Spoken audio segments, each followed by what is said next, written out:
எம்மா அந்த 10 அடி புத்துக்குள்ளே நாகத்தா எத்தனை நாள் இருப்பேன் 10 அடி புத்துக்குள்ளே நாகத்தா எத்தனை நாள் இருப்பேன் பாலாத வாத்து வச்சேன் நாகத்தா பருகிட வாரும் அம்மா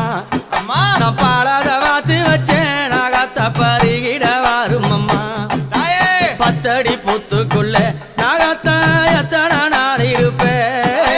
10 அடி புத்துக்குள்ளே நாகத்தா எத்தனை நாள் இருப்பேன்